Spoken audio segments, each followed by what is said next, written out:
ಒಂದು ವಸ್ತು ಅಥವಾ ವಿಷಯದ ಮೇಲೆ ಮನಸ್ಸನ್ನು ಕೇಂದ್ರೀಕರಿಸುವುದಕ್ಕೆ ಧ್ಯಾನ ಎಂದು ಹೇಳುವುದು.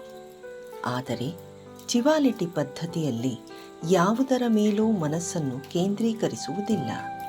ಇಲ್ಲಿ ಮೌನೀಕರಣದ ಅಭ್ಯಾಸ ಅಂದರೆ ಯೋಚನೆಗಳಿಲ್ಲದೆ ಮೌನದಲ್ಲಿ ಕುಳಿತುಕೊಳ್ಳುವುದು. ಆ ಸಮಯದಲ್ಲಿ ಮಾಸ್ಟರ್ ಅವರ ಊರ್ಜೆಯನ್ನು ಪಡೆದು ಮನಸ್ಸಿನಲ್ಲಿ ತುಂಬಿರುವ ಬೇಡದ ವಿಚಾರಗಳನ್ನು ನಿಧಾನವಾಗಿ ಕರಗಿಸುವುದೇ ಇದರ ಮೂಲ ಉದ್ದೇಶ. ಈ ಪದ್ಧತಿಯ ಪ್ರಕಾರ ಪ್ರತಿಯೊಬ್ಬರ ಒಳಗೂ ಚಿವಂ ಎಂಬ ದೈವಿಕ ಊರ್ಜೆ ಅಡಗಿದೆ. ಮನಸ್ಸಿನ ವಿಚಾರಗಳಿಂದ ಅದು ಮುಚ್ಚಿ ಹೋಗಿದೆ. ಮೌನೀಕರಣದ ಅಭ್ಯಾಸದ ಮೂಲಕ ಮಾಸ್ಟರ್ ಅವರ ಊರ್ಜೆಯನ್ನು ಪಡೆದು ಆ ಆಂತರಿಕ ಶಕ್ತಿಯನ್ನು ಕ್ರಮೇಣ ಜಾಗೃತಗೊಳಿಸಲಾಗುತ್ತದೆ. ಹೊರಗಿನ ಜಗತ್ತು ಬದಲಾಗದಿದ್ದರೂ ಒಳಗಿನ ನೋಟ ಬದಲಾಗುತ್ತದೆ.